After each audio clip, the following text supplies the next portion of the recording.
All right. Let me just present to you the cast of Saving Grace. Pabatiin muna natin sila isa-isa. Quick hi and hello. Eric, let's start with you. Hello, good afternoon. Thank you sa pagpunta niyo dito at sa mga nanonood. Wala lang. Enjoy tayo. Masaya tayo itong kwentuhan na to. Thank you, Eric. Elise. Hello, good afternoon to our press friends and syempre everybody who's joining us online. It feels different. Why? Somehow. Siguro dahil parang yung feeling ang tagal na naming pinalabas and alam na nakita na nila somehow a little bit of the story. Pero now we're still here. But there are more. And there's more. Diba? Sam? Yes, magandang hapon po sa inyong lahat. Thank you so much for your time and we're so excited obviously after our successful run. Yung successful run namin sa Prime Video, ngayon papalabas na sa TV. So yeah, we're very excited. Thank you, Sam. Janice. Hello, everyone. It's nice to be back. It's nice to see the cast again. Matagal kami hindi Sa totoo nagkita. ba? When was the last? Last year. Kami lahat, ha? Last year.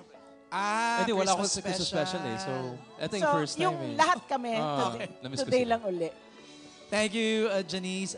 Mega, please say hi. Hi everybody, good afternoon. Thank you for joining us today. Payat, ha? Thank you. Gutom na pero happy. Kayang-kaya. Oo. Thank Thank you. you. Thank you, Mega. Of course, Julia, please greet everybody. Of course, magandang araw po sa inyong lahat. Maraming salamat. Sana po supportahan nyo rin po itong magiging run natin sa television naman this time around. Ayan po. Excited na ako magtanong. Excited silang magtanong, pero meron mo tayo papalabas. Let's look back at how successful Saving Grace was in Prime Video. Let's watch this. Pinag-usapan, inabangan, iniyakan. Dahil sa natatanging galing ng mga nagsisiganap.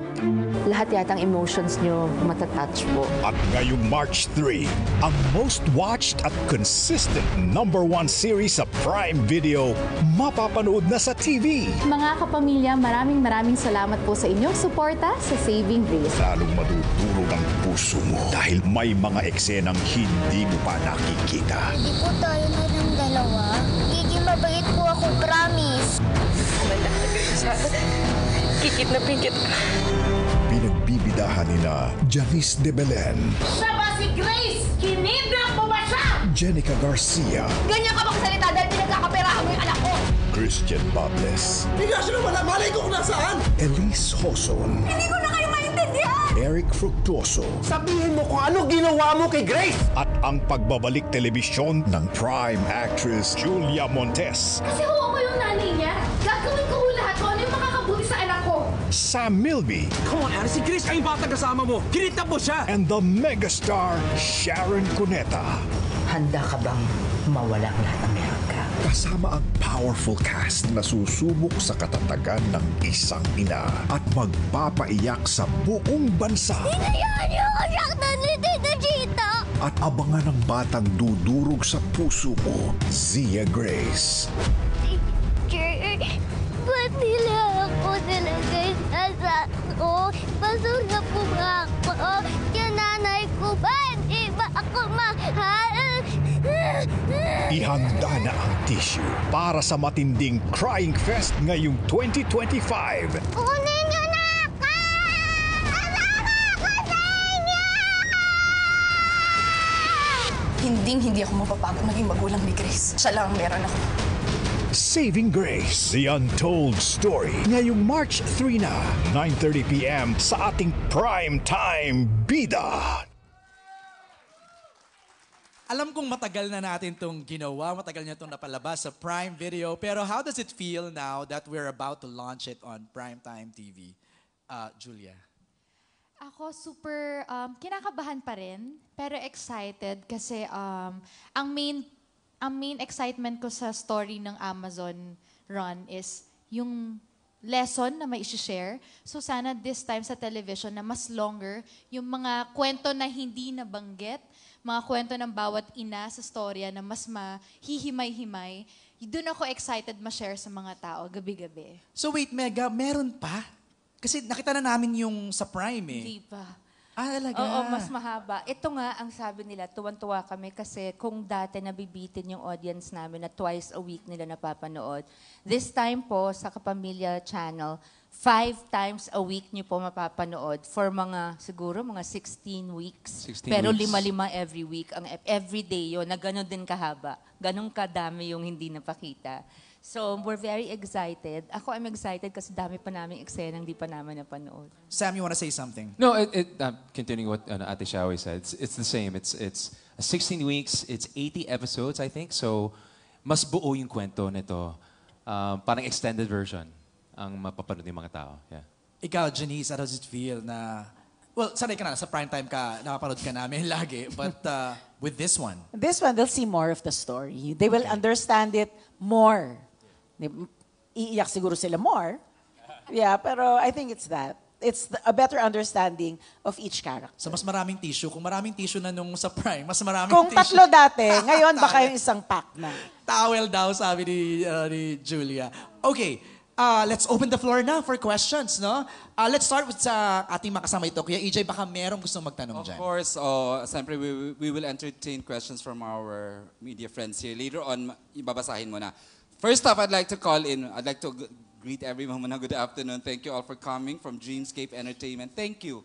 And siyempre the presence na management nila. Ayan, Ogie Diaz is here.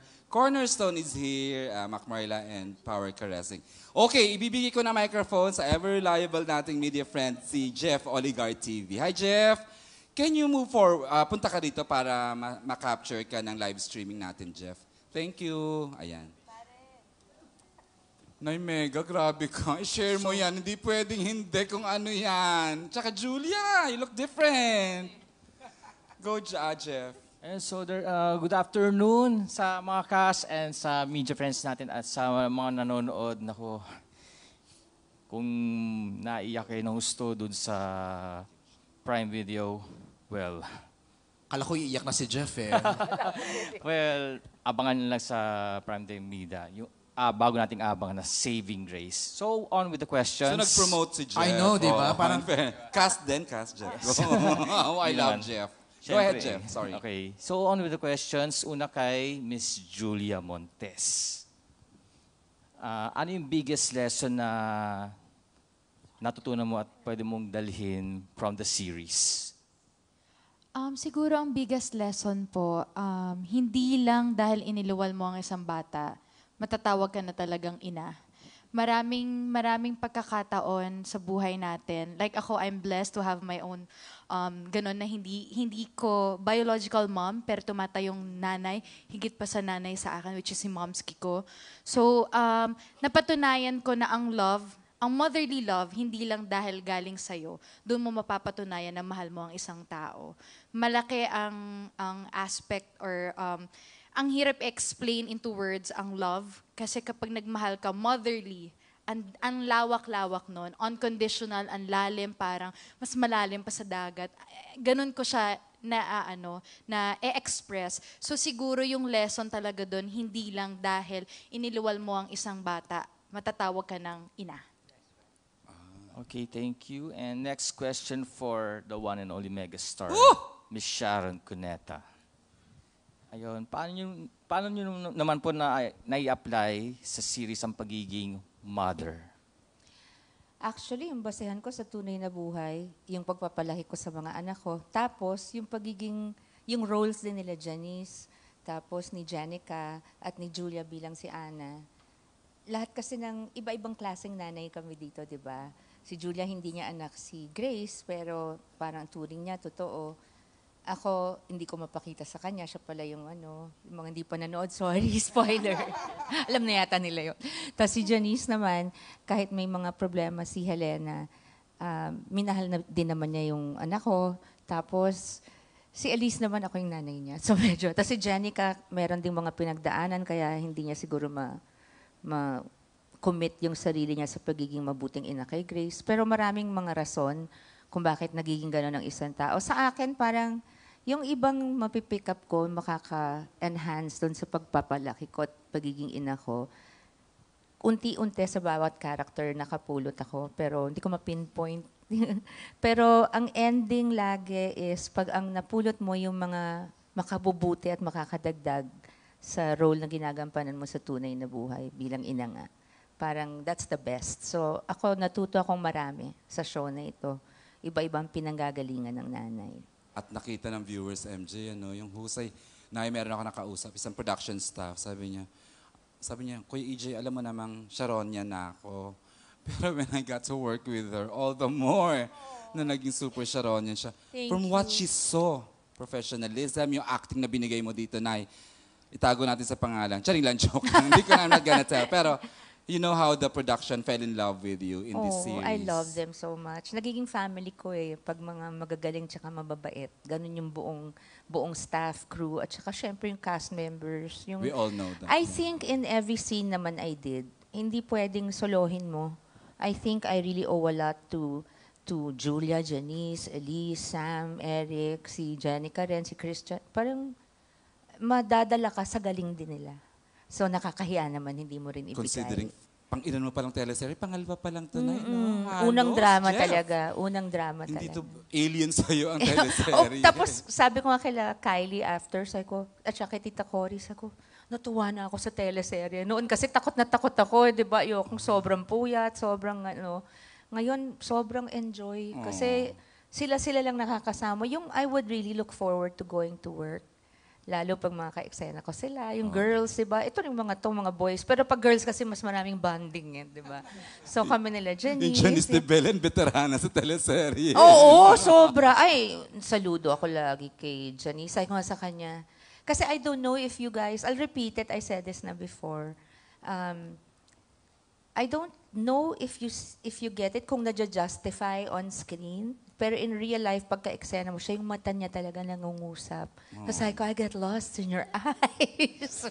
De, sobrang galing talaga. Silang lahat. Yes. Lalo tong anak ko also, di ba? Dami kong napupulot sa lahat ng katrabaho. So that really made me give my best. Kaya lang first time ko rin kasi mag-portray ng role na katulad ni Miranda. So I had to, siguro I felt I had something to prove na I could do a role that was different from every other role I've done. Mukhang different naman talaga. All right, thank you, Jeff. You're good, Jeff, no? Maraming Thank you, salamat, Jeff. Jeff. Before we give the mic to Alan Sancon, siya yung next sa magtatanong. Napansin ko lang, Mega, yung sa role mo na Miranda, parang, di ba, restrained siya, no? Parang, ako na yung napapagod na parang pigil na pigil. Parang, when was the last time you did something like that? Gusto ko, madrasta pa Madrasta, yata. right? Oo, 20-something years Actually. ago. Oo. 29 years, 29 years No ago. way. 1995. Yeah, 1996. 96. Yes. Tapos, with the guidance of Direk FM and Direk Dali, syempre. Kasi sa umpisa, ganun yung character niya. Di ba sabi ko noon, parang marami siyang dala-dala. Pero meron siya ring papel as a public figure. Tapos nung ending, biglang bumulag sana. Dahil talagang lahat ng pinipigil niya since nangyari yung... Sumabog na Yes, no? sumabog na. Kailangan ng ganun. Let's, pasagot ko lang si Janice's reaction sa sinabi ni Mega I know. kanina. Yung mata mo daw nangungusap na. Thank you naman, Mega. Thank you naman. You know, even I was very happy to be working with Mega. And she's so professional kasi lalo na doon sa eksenang nagsampalan kami. Ay, singit ko Siyempre, lang. normally, talagang tatanungin mo naman kung okay lang. Mabilis pa siya sumagot, yes! Yes, it's okay. Ilang take yun? Nakatatlong sampal tayo. Oh my. Sabi ko, liit-liit ba? Nakasampal. No, but Kasi- it was fun working with her. Yeah. Siyempre, kahit papano, alam ko na maraming tao ang nakaabang na makita kami magkasama. diba? Natawa kami kasi matandaan na kami. So, di ba parang, okay, pakita natin okay tayo. Wala kang okay naman tayo, di ba? So, it was really good working with her. Acting showdown yun di ba? Yeah. Let's just ask lang quickly sina Eric, si Sam, I'm at saka si Elise, experience working with the greats. Eric. Well, syempre ako bilang baguhan lang sa showbiz. Ay, grabe naman. Magpigil ka. Totoy ka pa nakikita kita sa palibasa.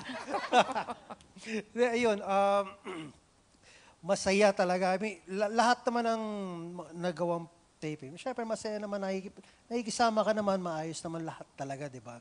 Pero ito hindi, lalo na si Mega, sa taping, wala, para alam mo yun, wala. Actually, parang kami mag-partner sa tawa. Pag may eksena kami ni Eric, pagpasok pa lang niya, Erica, kasi ang hilig niya mag-arting parang bading, ang galing niya eh. Oo, Tapos pag may nalalami, diba? nagbutiki ako, yun din bumagsak, tuko pala, bumagsak sa katatawa yan, private joke namin. Nagbibiro kasi ako lagi na one of the girls ako. Hindi, kasi ang cute ni Sam eh. Hindi, joke. Nadadala ka. Nadadala lang. Eh, yun nga, masaya. Walang dull moment. As in, puro kwentuhan. Minsan tinitingnan ko na lang si Direk. Parang, baka naiinis na si Direk. Dahil alam mo, nagbablocking na, pero tuloy-tuloy pa rin lang ang kwentuhan. Pero pag-cut, automatic, tawa ulit kami, magkakwentuhan kami. Pero pag trabaho. Pag action, seryoso na naman kami. Si drama yung mga sinushoot namin, pero yun parang rest lang yun, di ba? Para, Just to make it light. Yes, di naman pwedeng dire-diretso, kundi mababaliw kaming lahat. Tama naman. Sam? Ako, bago mag-start yung teleserye, kasi I've known Ate Shawi for tagal na, pero never kami magkasama sa project. May barkada sila nila Casey. Yes, super close kami ni Casey before. And ako, kabado ako. Every project that I start doing, lagi akong sobrang kabado. Mas lalo kasi megastar. So, yung mga first scenes namin, oh my gosh, yung Tagalog ko, nahihirapan ako, oh my gosh, nakakaya naman, parang nabubulol ako, oh my gosh, sobrang megastar to, sobrang nakakaya talaga. Tapos, yung patience ni Ate Shawi, parang, no, kaya mo yan. Anak, okay lang. Kaya mo yan. Just breathe in, breathe out. Yung parang sobrang patient siya. Yung parang, ang bait niya, sobra. Kasi yung first scenes namin, magkasama kami dun sa office. Yung balakang ko, di ba masakit? Oh my gosh, I felt so bad. Parang paulit-ulit yung mga eksena. So I felt really bad. But grabe yung kabaitan ni Ate Shawi. She's so patient. And yun nga, actually, nakakamiss yung grupong to because it was such a joy doing this project. Not only because ang ganda ng kwento, but the cast. Super joy. Yeah, sobra. I mean, first time with Miss J and Elise and Kuya Eric but si Jules, we worked together before. So, but yeah, just made the set so just you look forward to going to work. Yeah. Thanks, Sam. Elise, ikaw naman. And because of her, I Go. No, okay lang. Wala. Ano yun? Na-curious na kami. Hindi na kami makaka-move on yan. She introduced me to something that helps me with my diabetes. Dahil ko silang si Sam kasi parang anak ko. So parang nababother ako dun sa, pag sorry siya na sorry, siya. No, take as long as you need. Pero sabi ko, if I go through that, you also be patient with me. Kasi hindi naman laging A-game ka eh. Right. Diba? May araw na low bat ka kahit gusto mong Tapos iniisip ko siyang hirap nung lagay ni Sam. Inaalala na nga yung pag-Tagalog niya, hindi pa makakain ng sugar. So dinadalan ko siya kung ano-ano yan, mga popcorn. Parang mother, no? Yes. Actually, I like Ate Shawi. mothering. Sobra. Super. Elise, ikaw naman? Well, for me, syempre, I wouldn't pass up the opportunity to work with yung mga pangarap ko po talaga makatrabaho. And all of them, really, some of them I've worked with already, si Miss J, but the others, first time working with them, kahit hindi pa sinasabi siguro, nung time na yun, hindi pa sinasabi sa akin kung ano talaga yung character. Sinabi pa lang kung sino yung makakasama. Go na ako agad. Kasi hindi ko talaga mapapalagpas na hindi makatrabaho ang mga taong nakatrabaho ko ngayon. And since now, very intentional na din kasi ako sa pagpili ng trabaho because I also want to spend more time with my kid. So ito yung isa sa hindi ko matanggihan and I won't regret it. Yeah. Kasi MJ of late, yung mga projects na ginagawa niya sa Dreamscape, ang gaganda. Talagang tatak, tumatak Ganda yan siya. sa portfolio mo. I know, diba? diba? No?